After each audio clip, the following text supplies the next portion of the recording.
क्या Bible illuminati के बारे में कुछ कहती है? क्या दुनिया वाकई किसी गुप्त शक्ति के अधीन है? क्या यह सिर्फ एक षड्यंत्र है या इसके पीछे कोई आत्मिक सच्चाई छिपी है? नमस्कार दोस्तों, आज हम एक बेहद महत्वपूर्ण विषय पर चर्चा करेंगे, इल्यूमिनाटी और बाइबल की दृष्टि। पहला है, समझना जरूरी है कि आखिर इल्यूमिनाटी क्या है। इल्यूमिनाटी की शुरुआत 1776 में जर्मनी के बवेरिया राज्य में हुई थी।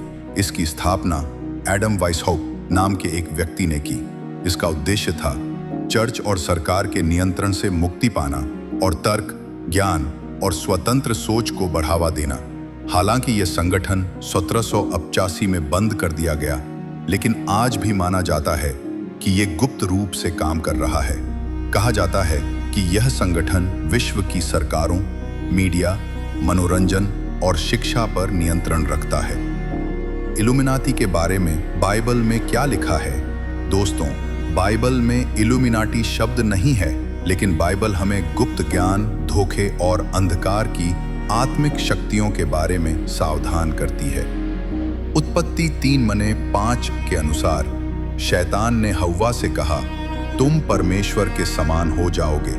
यह गुप्त ज्ञान की लालसा है।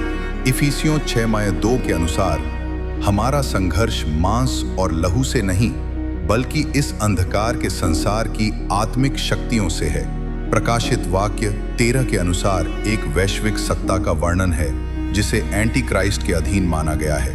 कई लोग मानते हैं कि ये व्यवस्था इल्यूमिनाटी जैसी शक्ति के जरिए स्थापित होगी।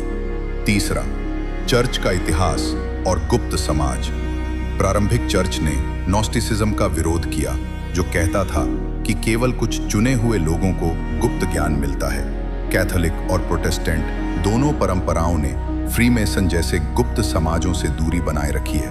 आज भी कई मसीही इसे शैतानी और धोखे से भरा मानते हैं। चौथा, आज की दुनिया में इल्यूमिनाटी आज की संस्कृति में ऑल सीइंग आई, पिरामिड चिन्ह और एक आंख जैसे चिन्ह दिखाई देते हैं। फिल्मों, म्यूजिक वीडियो, फैशन और टेक्नोलॉजी में कई मानते हैं कि ये सब एक वैश्विक मानसिक और आत्मिक नियंत्रण का हिस्सा है। मकसद है एक वैश्विक सरकार, एक धर्म और एक नियंत्रण प्रणाली बनाना। पांचवा, इल्यूमिनाटी के बारे में बाइबल क्या सिखाती है? बाइबल कहती है, डरो मत, जागरूक रहो। 1 पत्रस अध्याय 5:8 कहती है, सचेत हो और जागते रहो, क्योंकि तुम्हारा विरोधी शैतान गर्जने वाले सिंह के समान इस खोज में रहता है कि किसको फाड़ खाए।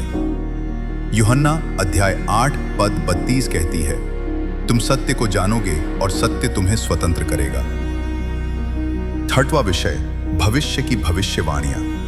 बाइबल बताती है कि अंत के दिनों में एक वैश्विक सत्ता आएगी, एक अधर्मी मनुष्य आएगा, यानी एंटी क्राइस्ट, जो परमेश्वर का विरोध करेगा। वो झूठा भविष्यवक्ता और महान भ्रम लोगों को धोखे में डालेंगे।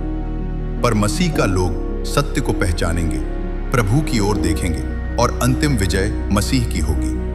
निष्कर्ष ये है, इल्यूमिनाटी हो या कोई और गुप्त शक्ति, बाइबल सिखाती है कि परमेश्वर सबसे बड़ा है, उसका राज्य आने वाला है और जो मसीह में हैं उन्हें डरने की जरूरत नहीं।